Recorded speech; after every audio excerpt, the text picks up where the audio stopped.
Mr. Boyd was a member, it's working, even my bad ears heard that.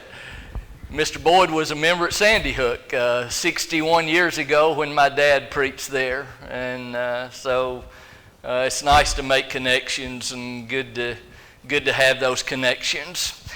So tonight we are trying to get our technology working. We are talking about the importance of being best friends with our spouses. Now, I have said several times in the last few sessions that I've had with you, a lot of what I'll share with you is not rocket science. And tonight is also not anything that I'm going to tell you that's new to you. But I hope the next several minutes will encourage us to understand the importance of working to have a best friend relationship with our spouse. And there's so many pieces of that puzzle that make sense. We don't want to spend significant time with people that we don't have things in common with, that we don't enjoy being around, that we don't look forward to seeing, that are not easy to talk with, people that we can trust. All of these pieces of close friendships ought to be a part of our marriage. And so as we go through this lesson tonight, for a lot of us, we'll feel kind of guilty. We'll go, we're not working hard enough at that. Our lives are so busy, we don't have time to enjoy a best friend relationship. But what I want to encourage you to do tonight is to think about the importance of it, to look for ways to make it happen. And I hope over the course of our time together tonight, we will be encouraged to work to do this. All right, let's start with Genesis 2 and verse 18. Think about Adam in the garden. Things seemed to have been perfect. However, he was lacking companionship. And so the Lord God said, it is not good for the man to be alone. I will make for him a suitable helpmeet, as the King James Version says. And the Hebrew word for helper or helpmeet is the word ezer. And that word carries with it the idea of companionship. The idea of someone that he could walk through life with. Someone that he could share life with. Someone that would keep him from feeling lonely. It was more than just a wife. It was more than just a spouse. It was a companion, a best friend, a partner. That is suggested in the idea of the Hebrew word from which we get that word helper. And I put in Proverbs 18 verse 24, a man that hath friends must show himself friendly, and there is a friend that sticketh closer than a brother. Now, I've never used this passage before that I remember, at least in talking about the importance of being best friends with our spouses. But I did it tonight in thinking about how best friend relationships don't just happen. They take effort. They take unselfishness. They take people who take great pride in that relationship and work at them. And we're not going to be best friends with our spouses either unless we work at it. And that's the purpose of the encouragement tonight. I found this graphic. It's not a lack of love, but a lack of friendship that makes for unhappy marriages. I can vouch for that. I see couples every day who truly love each other, but they're not happy in their marriage. Why? We might want to say, well, that's inconsistent. It's not consistent to say I love you, but I'm not happy with you. Oh, yes, that happens all the time. Why? Well, because of baggage, because of challenges, because sometimes of relational problems of so many different types. But I like this because when you see a husband and wife who are best friends with each other, they are happy together. And a lot of people are married and love each other but are not greatly happy with each other. And I think this is the missing piece so often when that happens. Happiness is having a husband who's also your best friend. Yeah, I believe that. I found this online, and it comes from a little different angle. When you look up best friends, being married to your best friend, what it means to be best friends with your spouse, usually what you see is a discussion on whether or not it's a good idea for two best friends to marry. You know, a lot of times a male and a female will have been friends for a good while, and sometimes in those relationships they wind up deciding that the other one is right for them. And so the question you'll see often, is this a good idea? Can you be happy if you marry your best friend? And so this article came from that angle, but I want you to notice as we go through it, and I would suggest, why would you not want to be married to your best friend? And we could, I guess, discuss that. But I want you to look at the components of two who are best friends who marry. First of all, they're best friends because they trust each other, or they trust each other, and so that is a significant part of the best friend relationship. Think about it. We're not going to be close friends. In fact, we're probably not going to be friends much at all with someone that we can't trust, with someone that we hear them say something and we go, I don't know whether you believe that or not. He said this or she said this, but the real deal is trust. In fact, I often tell couples and families, you can have no meaningful relationship without honesty, openness, transparency, and trust. I don't care if it's an employee-employer relationship. I don't care if it's a teacher-student relationship. I don't care if it's a relationship with your next-door neighbor. If honesty and trust are missing, that relationship's just not going to be much. And it's sad to me that so many people live without valuing honesty, openness, and transparency. And when that happens, trust is gone. And I'm telling you, there's not a very meaningful relationship that exists when there's not trust between two people. When we're married to our best friend, then they're the first person that we would call. Our best friends are people that we have common interests with. Our best friends are those that know us oftentimes better than we know ourselves. I was working with a couple yesterday, and she was talking about how he is moody, and how she'll come in the house and determine what mood he's in to determine how to respond to that. And I asked him, I said, are you able to tell when you're in a bad mood? And you know what he said? He said, yeah, but not as well as she can.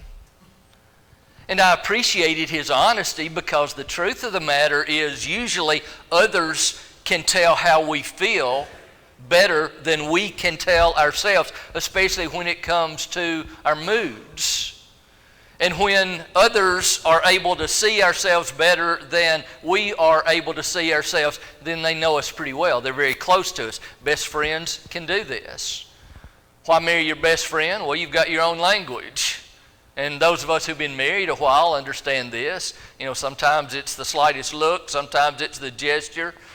Those things that if we did it to somebody else, they'd look at us like, what do you mean? What are you wanting from me? Well, we communicate, we understand with the simple things that others will not understand. Why marry your best friend? Well, if we are married to our best friend, we laugh together. We enjoy laughter together. Why do you marry your best friend? Your arguments don't last too long. Well, that one should be true, and I think is true, because if our arguments last very long with our best friend, then they're not going to be our best friend very long, are they? Well, that kind of makes sense, but let's continue. Why marry your best friend? Because you don't have to be doing anything special just to enjoy the company, enjoy the communication, enjoy the commonality. Why marry your best friend? You're comfortable with each other, and you miss them when they're gone. You see, we can look at these in terms of friends that we have, or we could look at these in terms of being married to our best friend. And I think we all would agree this is a list that we all should have in our marriage relationships, and how much easier it is for us to do these things when we are married to our best friend. Finally, when we're married to our best friend, we have support one from another. This study goes back to 2014, published by the National Bureau of Research. And this study suggested or found that the well-being effects of marriage, in other words, the benefits, the pleasure, the joy, the fulfillment, are about twice as large for those who indicate that their spouse is their best friend when compared to those who would indicate someone else is their best friend. In other words, what that says is, if we are married to our best friend, if we would honestly say, yes, my best friend is my spouse, then we likely would also indicate that our level of fulfillment in our marriage is twice that of someone who would not indicate they're married to their best friend. Now, if you believe that, and I do, then that should encourage us to accept the importance of working to have the best friend relationship and understanding the benefit of it. And from goodtherapy.org, there are ways to resurrect the excitement of falling in love for long-term couples who are true friends. Life gets in the way in the form of kids, mortgages, work, and in-laws, but this should not dictate leaving the excitement and fulfillment, I'll add, of having the best friend relationship with your spouse. It can be revived by taking time regularly for just the two of you to be best friends. Now I want to take you back to what we talked about last week. We talked about how easy it is to drift into coexistence, and how when we drift into coexistence, that happens gradually over time. I believe it happens to most of us, with life taking so much from us, and then at some point, hopefully, we realize what's happening, and we stop it and back out of it and do things differently. The point this makes, and that I want to make tonight, is you can get a best friend relationship in your marriage even if you have not had one, if you will try hard enough. And I guarantee you, with the number that we have here tonight, there are some who are going, we just have so little time together. We have so few things in common. We just don't seem to be able to make it happen. And so many times, young wives especially will say to me or to Tina, we just don't think we can find the time or the money to do things together. Well, money shouldn't be an issue. Does it have to be? I'm not suggesting we have to do things that cost money to have best friend relationships. But I do understand how difficult it is to say no to the pressures of life, to say no to family members, to say no to children. I know how difficult it is when we are running and running and running, and what we do is pay attention and respond to the things that scream the loudest. Problem with that is, oftentimes the things that scream the loudest are not highest on our priority list. And so we wind up giving our time and ourselves to those things that aren't nearly as important because they're screaming so loudly. Yeah, we all know what I'm talking about because it happens to all of us. How important it is for us to realize this and do something about it. Well, why are we talking about the importance of best friend relationship? Well, if our marriage is based on something like physical attraction, that's only going to last so long. If it's based on finances, that can be up and down. If it's based on a number of things, but that couple that we talked about last week early on, that couple that I asked you to think about, the one that has the wow marriage, the special relationship, the one that makes you go, oh, wow, don't you just love what they have? Their best friend relationship glows like the sun. That's what makes that relationship special. You hear things like, oh, little lady will do anything for me. And he'll kind of poke her in the side or gouge her a little bit. And she'll say something to him, and you go, man, they've got it. Why? They're one. The two became one. They're one in friendship. They're one in every way. But friendship is so very important. While marriages always involve two people who enjoy being together. They have common interest. It's easy to enjoy the relationship. And all of this provides a glue that is stronger than and especially outlasts physical attraction. Now I want you to go with me back to that word Ezer and the idea of companionship. When God gave Eve to Adam, he gave him this kind of relationship. They had their problems. We know that. We know the story all too well. They had their challenges. They had their issues. They had their good days and their bad days. But when they did it the way God wanted them to, the two of them were one. They had this type of relationship. And physical relationships don't last forever. Now, I try, as I have said before, to not be overly personal. But I want to tell you a little of our story. Because one night several years ago, when Tina and I were doing life's stuff, and when we were trying so hard in so many ways to do the right things, I asked her to come sit down at the kitchen table with me. And I said to her, what do we do together that we enjoy looking forward to, doing together? What do we have in common that we can talk about? Well, the two things that always come up for church-going families, usually at least, are children and church. And both of those are obligations and blessings, but if that's it, then we're missing something, I believe. And so when I asked Tina, what do we do that we look forward to doing, we can talk about, what do we even have in common anymore except for those two things? And you know what she said? She said, I don't know unless it's yard work. And I said to her, when the only thing we have that we can look forward to is cutting the grass, then something's wrong. And the truth of the matter was, Tina, especially in Henderson, pretty much always cut the grass.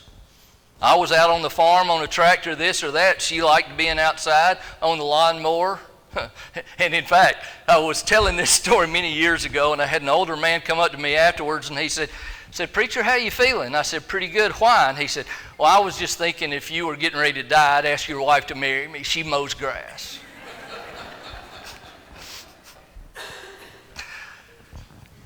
The truth of the matter was, we were so consumed with everything that we didn't have anything in common much that we looked forward to doing together. I would do my thing, the little time that I had, and she would do her thing. And so I went and got a legal pad, and I sat down and I said, I want us to come up with something that we can do. And we thought, and we scratched our heads, and we had so become two different people with different interests, with different responsibilities. Neither of us had much time for hobbies. We didn't have a whole lot of time to go do things, just the two of us, because we had packed so much in the amount of time we had. But it was hard. And grasping for straws, I finally said, how would you feel about buying a motorcycle? And you know what she said? She said, you're using this to get a bike, aren't you? And I said, I'm really not. I'm grasping at straws trying to find something that we could enjoy doing together. Ironically, I finally kind of broke her down. She finally agreed, and we went to Marietta, Georgia, and bought a 1985 Honda Goldwing from a place, a business, get this, called Wow Motorcycles. That's kind of neat, isn't it? Still there. Saw it the other day when I went to the Braves game. We rode that motorcycle the first 6 months, 10,000 miles. Now, if you've ridden a bike, that's a lot of riding. And we decided that our kids were old enough at that point that if we died, they would be okay. And I really mean that seriously. And we just had fun. And we went places that we would not have gone otherwise.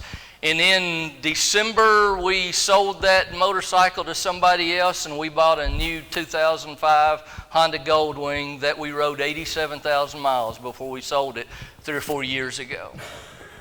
So we rode 97,000 miles, and we had a lot of good times, and we went a lot of neat places, and fortunately, best that I can tell, we never had any close calls. We decided 3 or 4 years ago to close that chapter, consider ourselves fortunate. And we were blessed. Now, I always have men come up to me afterwards and say, hey, thank you, I've been trying to get my wife to ride a motorcycle forever. This is not about motorcycles. The point is, I hadn't ridden a motorcycle in years. Tina never really had. The thought of getting a motorcycle was something very foreign to us. But we believed it was so important for us to find our time that we were willing to try it, and it took. And it worked. I love this picture. I always wanted this picture. Rode to Gatlinburg, Blue Ridge Parkway, all the way from south to the north. Got off the Blue Ridge Parkway onto the Skyline Highway, went to within 60 miles, if I remember, of D.C. Stayed there 3 or 4 days, went over to Baltimore, came back, rode 969 miles from a block away from the Capitol to 209 Buena Vista in 1 day, 95 degrees most of the time. Now, you're going, is he bragging or what? Yeah, a little bit. But what I really want to say is we still have bike trips that we talk about.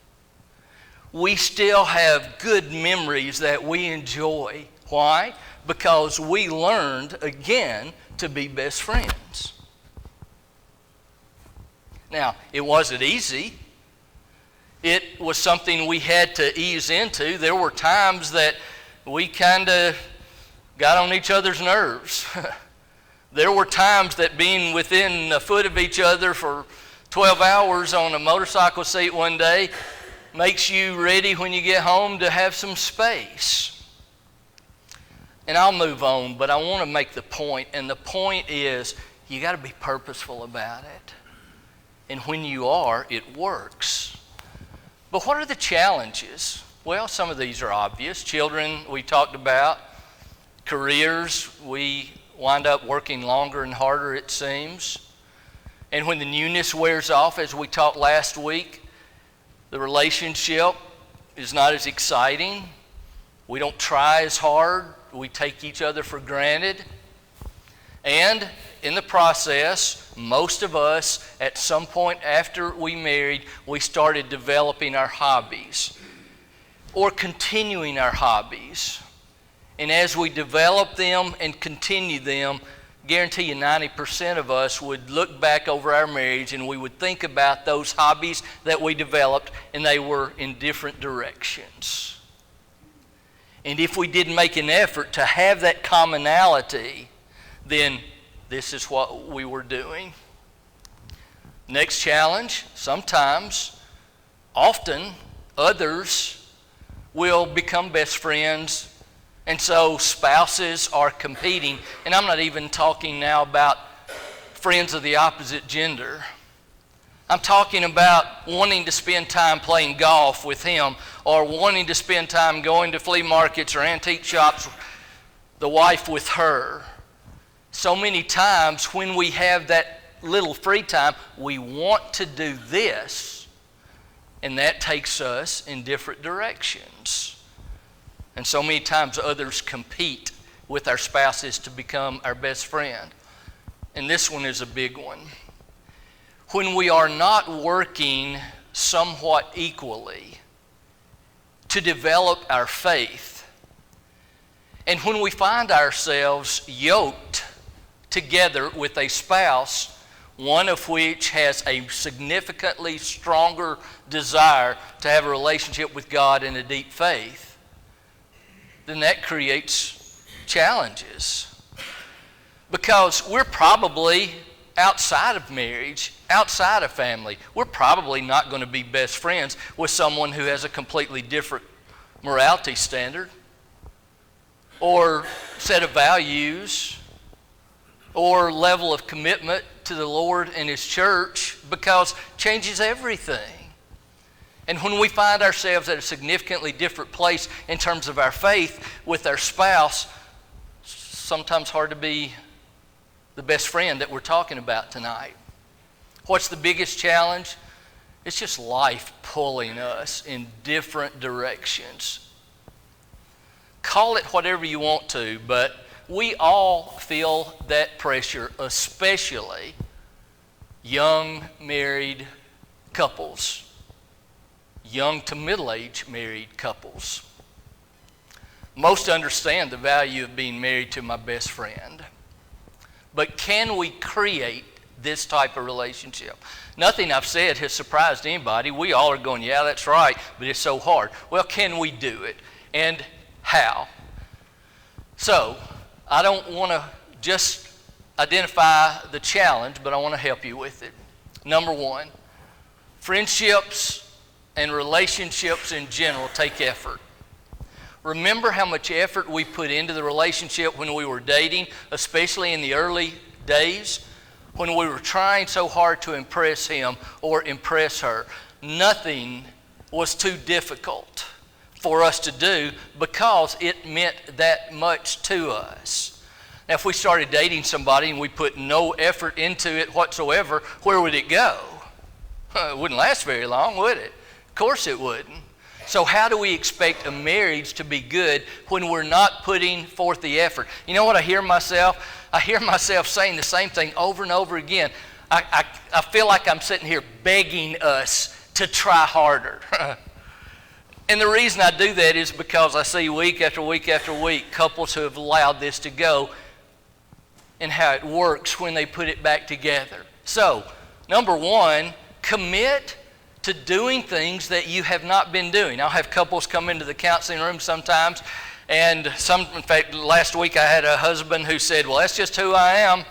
And I said, so you're telling me you're coming here wanting me to help you change, but you're not going to change because that's who you are? And he went, no, I didn't say that. Well, he kind of did. And the point is, unless we do things differently from the way we've been doing them, then probably little is going to change. Number two, be interested in what they are interested in. If it's important to someone who is so special to me, then it should matter to me. Now, I'm going to come back in just a minute to the importance of having things that we both are interested in. But I want to use number two to kind of jump off here and say that it's important for me to be interested in what Tina is interested in and for Tina to be interested in what's important to me. Now, Tina doesn't enjoy working cattle. She doesn't like running barbed wire and driving fence posts. Truth were known, she doesn't even enjoy getting on a tractor and raking hay, and I don't understand that for the life of me. But she does it. Why? Because it's important to me. She enjoys the farm too. But there are parts of the farm that she'll come and talk to me about. She'll ask me if this has been done, or she'll ask me if I need help with this because she wants to do it. No, because it matters to me. Now, what responsibility does that put on me? Well, I guess then I need to go look for porch furniture. Or I need to go to this store, or Goodwill, her favorite store, or, But see, for somebody who's willing to do those things for me, man, I'm pretty much a jerk if I don't reciprocate. But I want to say this. Doing this is not enough.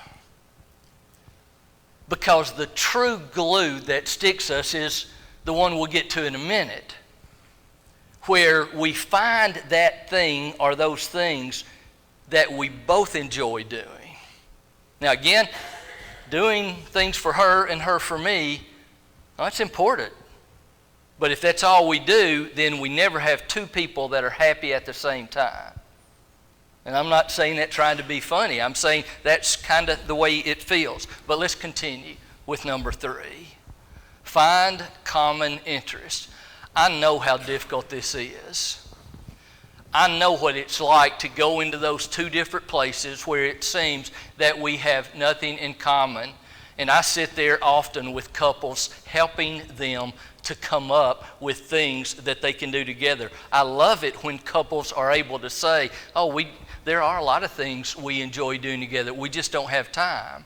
Oh, I love hearing that, because then it becomes basically 2 dimensions instead of one. Okay, we got to find time. Instead of we got to find time, and we've got to find commonality, something you can do. And you may have to try different things before you find what that thing or those things are. But number 3 is so very important.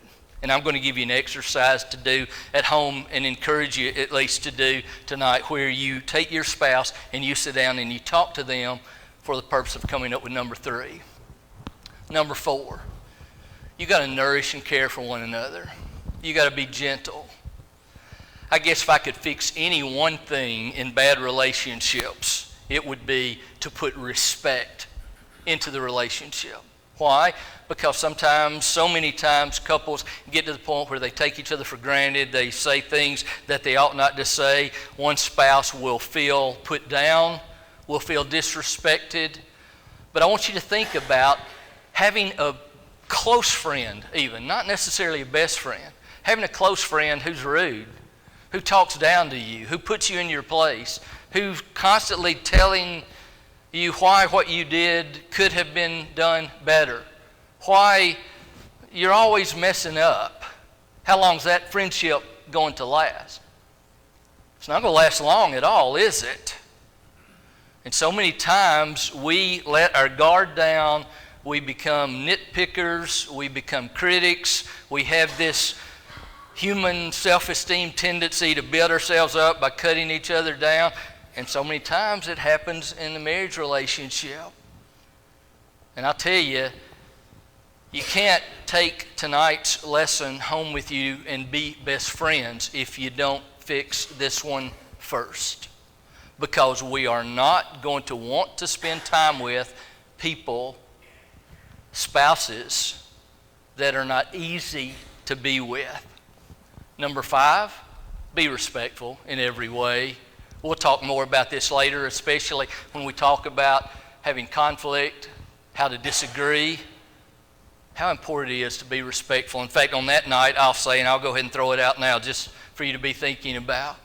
Could you ask your spouse, are you willing to ask your spouse, do you ever feel like I disrespect you? For some of us, that kind of hurts. I encourage you to ask it. Because deep down inside, I believe we don't want to be disrespectful. Sometimes out of anger, sometimes out of mood, sometimes out of stress, sometimes out of frustration. But oh, how important it is for us to realize there is no place in a best friend relationship for a lack of respect. And number 6, John will talk about this next week. Oh, how very important it is to take time together every day, especially praying together. A lot of families in here, a lot of couples in here tonight that don't pray together every day or every night. And I realize that. I know that when I ask couples that, when we talk in the counseling room and in seminars and other places, I know that for a lot of people that's very difficult. But oh, how important it is to hold hands with my spouse and go to the throne of God in prayer. And how it just seems to cover so many different things. How it seems to bring our attitudes back to where they ought to be. And if we are a child of God, and if we understand the power of prayer, and if we understand the need to have commonality when it comes to our relationship with God, why would we not do this? I encourage you to make this a part of your life. Number 7, we've got to look for ways to praise each other. How do we feel when we're around people who say, wow, you did a good job with, or man, that's great, or you really have talent in, or human nature. Contrast to this is also true. If we live with people who are constantly negative, who are constantly fault finders, who are constantly telling us things that cause us to feel bad, we're going to start dodging and avoiding them. How important it is for us to appreciate our spouses and verbalize that appreciation. We'll talk more about this also. But number 8, you're not going to be best friends with somebody you can't be transparent with. You're not going to be best friends with somebody that you can't be transparent with.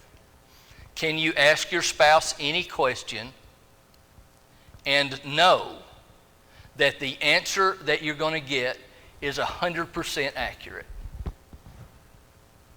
Or are we in that place where we think, well, I'll ask the question, and after I hear the answer, then I'll start trying to figure out what the deal is? Reading between the lines, looking past what was said. Do you realize how clunky that is? You realize how difficult it is to have a relationship where when we ask something and we get an answer, we try to figure out whether to believe it or not? Wow. But the contrast to that is also true.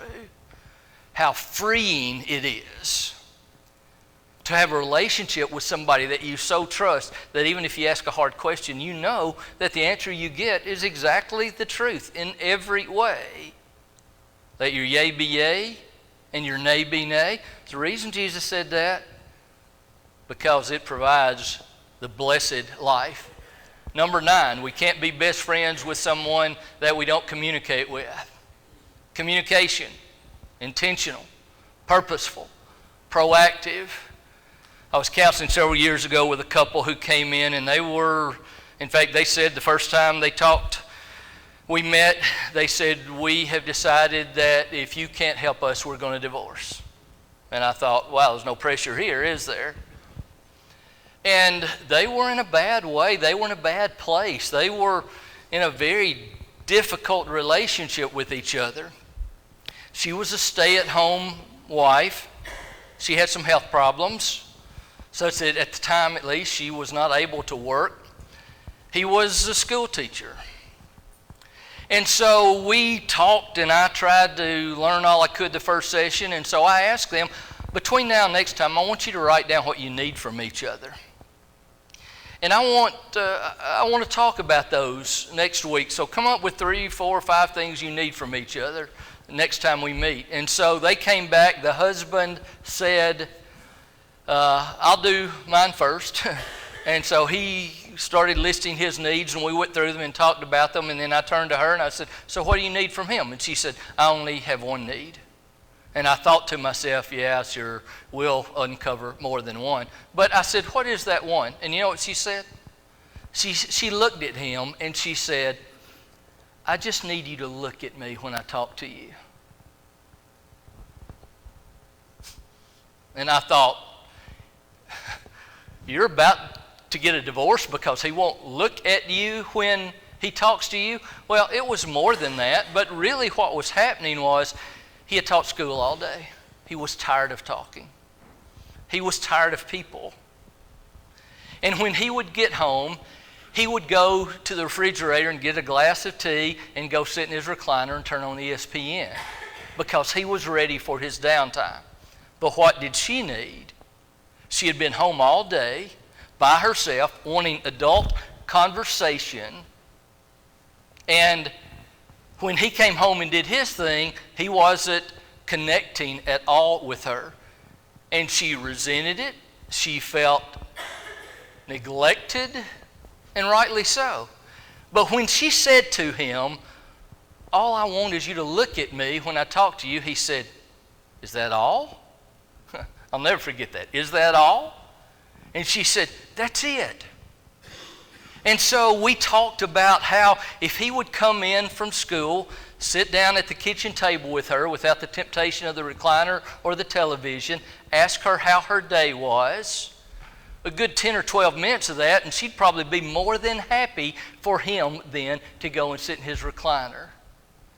And they started doing that. And they did well. I don't tell you that to say, well, look at how good I am, look at what I do. I tell you that to say, communication is that important, especially to wives.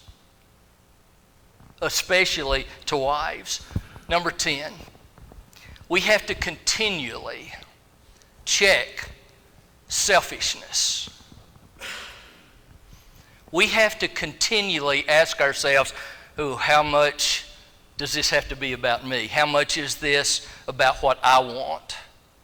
How much of our problems are because I'm wanting to spend money on this or that, or I'm wanting to do this or that, or she wants to do this, I want to do this, but it seems like I usually wind up getting my way. This is a personality type thing. We see in our children, some tend to be more self-centered than others. We were children once. We can look at ourselves, if we will do so honestly, and answer the question, to what degree do I tend to manipulate things so that they wind up being what I need or what I want? And again, the point is, we're not going to be best friends with somebody who's selfish and always looking out for themselves. And we're not going to have good marriages when we're married to somebody like that. I want to share with you this verse from Ephesians 5. In fact, these verses, and John will talk next week about this passage. But all my life, anytime I have heard preachers preach on the topic of marriage, they go to Ephesians 5. And they say husbands are the head of the wives as Christ is the head of the church, and wives be in submission or subjection to your husbands as unto the Lord. And those verses are inspired, they're true, they're important. But look at verse 21. Because in verse 21, and we almost never go there, verse 21 says, submit yourselves one to another. I'm not downplaying the role of the husband in the marriage being the head of the household. So very important. But as I told Carter and Allison when I performed their ceremony several years ago, I said, Carter, your being head of your household is a responsibility, not a privilege. But verse 21 says we must give ourselves up for each other. And if we go back to the previous slide and talk about how threatening selfishness is, it truly will kill a best friend relationship and a marriage. Submitting to one another is so very important. Those special marriages that are beyond the norm, they don't come without effort. I'm back to that again. We got to work at it. So I want to encourage you, when you go home tonight or over the next few days, I want you to ask the question to one another, and especially to yourselves at first, when is the last time that we've spent together without children or family doing something that we both enjoy doing together? Oh, that's kind of self-incriminating for a lot of us because of life stuff.